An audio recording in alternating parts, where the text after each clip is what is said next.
saya telah memberi arahan yang sangat jelas. Tidak ada satu institusi yang bekerja secara asingan daripada sinergi dengan semua institut pendidikan.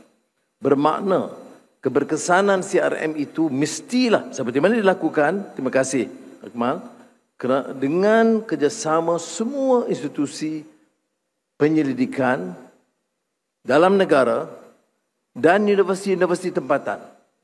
Tiap fakulti perubatan mesti dirangkul bersama supaya semua kegiatan itu dapat dijalankan secara bersama.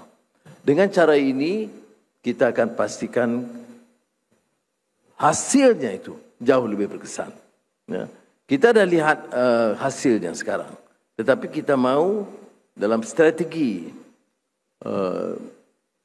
kerjasama ASEAN supaya kerjasama itu lebih dekat dan mantap. Bermakna pusat-pusat pendidikan utama dari Phnom Penh ke Vientiane ke Singapura ke Jakarta, Bangkok dan Manila dan sekitarannya itu dapat bekerjasama untuk sama-sama berusaha menjayakan siasatan penyelidikan ini, mengurangkan kos, mendapat penemuan-penemuan baru dan jenis perubatan baru yang boleh diperkenalkan sesuai dengan iklim kita.